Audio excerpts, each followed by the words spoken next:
গেছে, চাও লোকজন চুরি করে নিয়ে চলে যাচ্ছে। রাঁচিতে কি অবস্থা!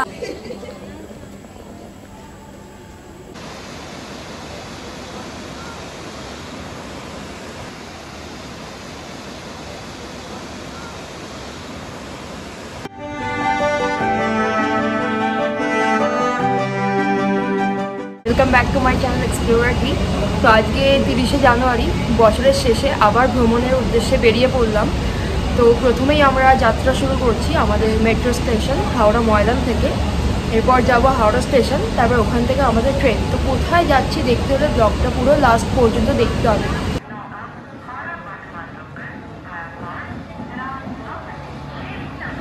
ঘড়িতে এখন 8:15, আমাদের ট্রেন প্ল্যাটফর্মে এসে ঢুকছে।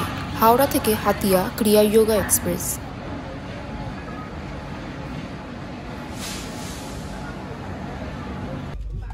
এখন 9:26 বাজে। ট্রেন ছাড়তে একটু দেরিও হয়ে গেল, আর ট্রেন আসতেও দেরি করেছে। তো যাই হোক, আমাদের যাত্রা এখান থেকে স্টার্ট করছি।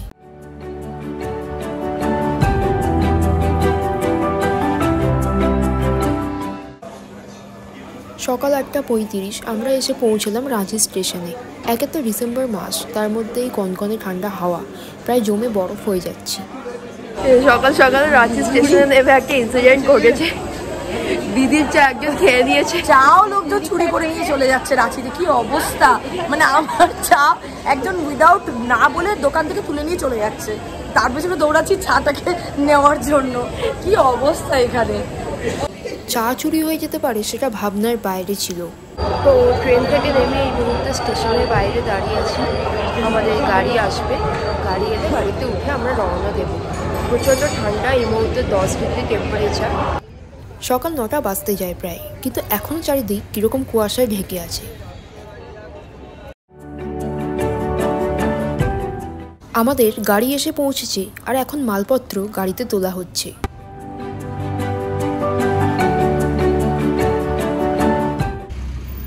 স্টেশন থেকে কিছুটা দূরে আমরা হোটেল নিয়েছিলাম, এখন সেখানে এসেই পৌঁছলাম।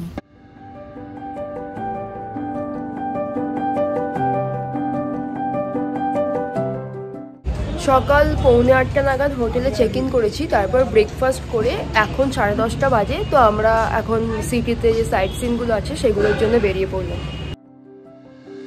তাড়াতাড়ি ব্রেকফাস্ট করে আমরা বেরিয়ে পড়লাম প্রথম দিনের সাইট সিনের উদ্দেশ্যে। প্রথম দিনই ঘুরে দেখব কয়েকটা বিখ্যাত ওয়াটারফল। প্রথমেই চলে যাচ্ছি দশম ফলসে। রাঁচি স্টেশন থেকে এই ওয়াটারফলের দূরত্ব প্রায় 40 কিলোমিটার। রাস্তাঘাট ফাঁকা থাকলে প্রায় সময় লাগবে ঘন্টা দেড়েক। যারা সবকটি ওয়াটারফল ঘুরে দেখতে চান তাদের বলবো দেরি না করে সকাল সকাল বেরিয়ে পড়বেন। সকাল 7:30টার মধ্যে বেরিয়ে পড়লে প্রায় সবকটি ওয়াটারফল দেখে হোটেলে ফিরে আসতে পারবেন ঠিক সময়ে। কারণ প্রত্যেকটা ওয়াটারফল থেকে আরেকটা ওয়াটারফলে যেতে ঘন্টাখানেক সময় লাগছে, আর সাথে সেই ওয়াটারফলটা ঘুরে দেখতে আরও ঘন্টা দুয়েক সময় লাগছে। তো এখন আমরা চলে এসেছি আমাদের ফার্স্ট স্পট দশম ফলসে। তো আপনাদেরকে দেখাচ্ছি ফলসটা, খুবই সুন্দর দেখতে লাগছে এখান থেকে। ঝর্ণার জল কিন্তু বেশ রয়েছে, তবে কেউ যদি এর আরও সৌন্দর্য উপভোগ করতে চান তাহলে বর্ষাকালে অবশ্যই আসবেন।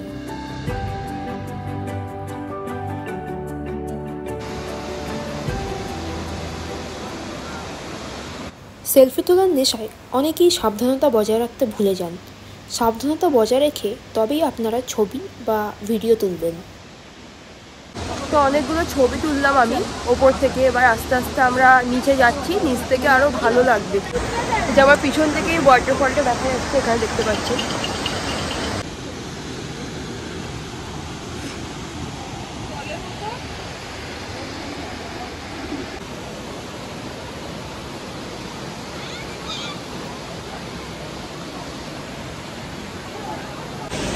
তো ওয়াটারফল দেখে এবার আমরা চলে যাচ্ছি আমাদের নেক্সট স্পটে। গরম গরম আলুর চপ ভাজাও তো দেখে জিভে জল চলে এলো, তাই দুখানা খেয়ে পরবর্তী জায়গার জন্য রওনা দিলাম। এরপর চলে যাচ্ছি আমরা আমাদের পরবর্তী স্পট জোনা ওয়াটারফল। দশম ফলস থেকে এর দূরত্ব 60 কিলোমিটার, তবে রাঁচি স্টেশন থেকে দূরত্ব 35 কিলোমিটার। এই ওয়াটারফলের আরেকটি নাম হলো গৌতম ধারা। শোনা যায় গৌতম বুদ্ধ নাকি এখানে স্নান করেছিলেন, তারপর তপস্যা করেছিলেন।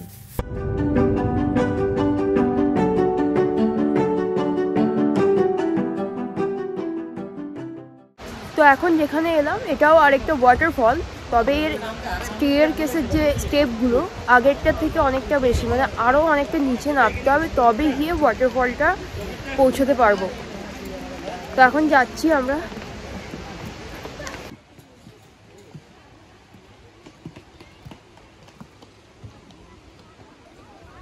যেহেতু বছরের শেষ তাই ভিড় ভালোই ছিল, লোকজন বিভিন্ন জায়গা থেকে এখানে এসেছে ঘুরতে এবং পিকনিক করতে।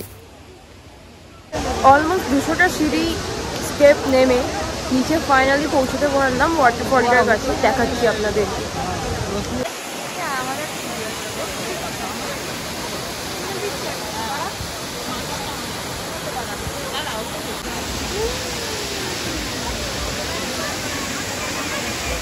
তো জোনা ফলস দেখে এবার লাঞ্চ করতে চলে এলাম, দেখা যাক কি নেওয়া হয় লাঞ্চে। শীতকালের দুপুর আর এই ঠান্ডায় গরম গরম মাংস ভাত খাওয়ার ইচ্ছে জানাচ্ছে। এখান থেকে হয় 5টা তো ফিরবো, যে ফিরতে ফিরতে এমনি সন্ধ্যা হয়ে যাবে। এটা কিন্তু প্লেট ধরে নিচ্ছে, কত জায়গায় দিচ্ছে দেখো, সেটা সেই হিসাবে প্লেট ধরবে। নিয়ে নিয়েছি গরম ভাত আর দেশি মুরগির ঝোল। এই দেশি মুরগি রান্না হতে বেশ সময় লাগে।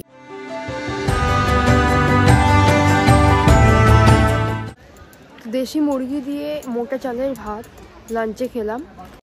দুপুরের ভোজন শেষ করে এবার রওনা দিলাম পরবর্তী জায়গার উদ্দেশ্যে। তবে সবাইকে একটা অনুরোধ জানাবো, কেউ দয়া করে গুগল ম্যাপ দেখে যাবেন না, কারণ আমরা বিপদে পড়েছিলাম। রাস্তা আমাদের শেষ হয়ে গেছিল, তারপর আবার ফিরে আসতে হয়। তো এখন আমরা চলে এসেছি আমাদের লাস্ট ডেস্টিনেশন হুড্রু ফলস। তো 4টের সময় ক্লোজিং টাইম, এখন 3:56 বাজে।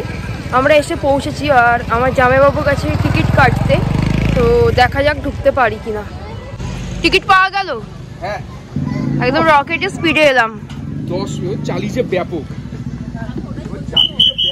আমাদের ড্রাইভার দাদা কিন্তু খুব ভালো গাড়িটা চালিয়েছে, মানে এত তাড়াতাড়ি পৌঁছে যাব আমরা ভাবিনি, কারণ 4টের সময় ক্লোজিং টাইম আর এখন 3:56 মতো উনি পৌঁছে দিয়েছেন। অবশেষে আমরা টিকিটটাও পেয়েছি আর ভেতরে ঢুকতেও পারছি। যাচ্ছি আমরা এখন ভেতরে। টিকিটের দাম পড়েছিল পার হেড 10 টাকা।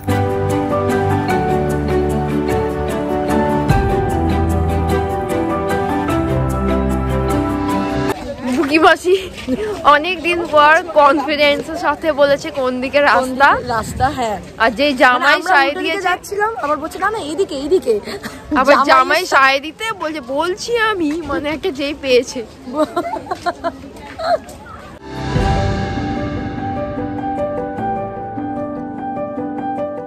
এক্ষুনি জিজ্ঞেস করে জানতে পারলাম এই ওয়াটারফলটা যেতে গেলে 700 থেকে 800টা সিঁড়ি নিচে নেমে তবে যেতে হবে।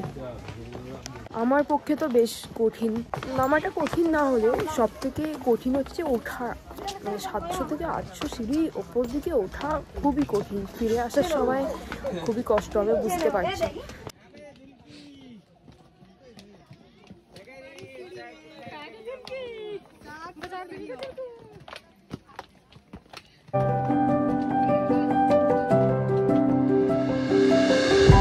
টোটাল 700 থেকে 800টা সিঁড়ি আছে, বাট তার হাফ স্টেপও এখনো ক্রস করিনি। কিন্তু দূর থেকে জলের একটা শব্দ শুনতে পাচ্ছি, দেখি আর কতটা দূর গেলে ওয়াটারফলটা দেখা যাবে। এই যে মনে হচ্ছে দেখা যাচ্ছে এখান থেকে ওয়াটারফলটা, এই পর্যন্ত গেলে বোধহয় দেখতে পাবো, জানি না, তাও শিওর নই আমি।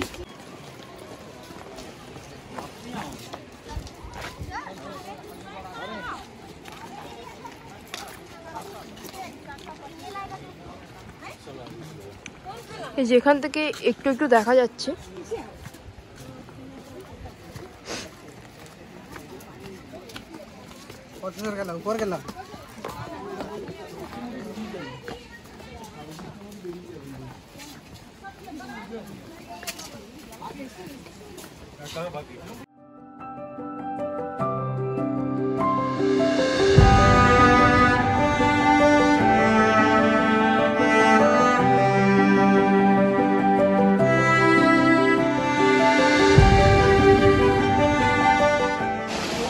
পৌঁছে গেলাম হুড্রু ফলসে।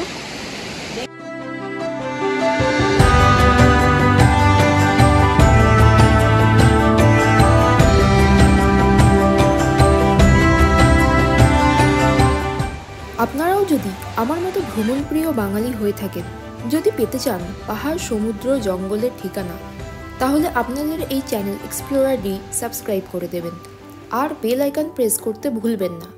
তাহলে সময় মতো জঙ্গল, ঝর্ণা, পাহাড়ের ভিডিও আপনাদের সামনে পৌঁছে যাবে।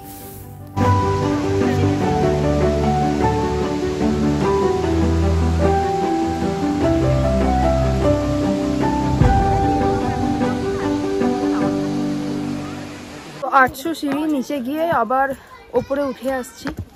উঠতে তো প্রচণ্ডই কষ্ট হচ্ছে, তবে যাই হোক, আবার দেখা হচ্ছে কালকের একটা ব্লগে। ততদিন দেখতে থাকুন।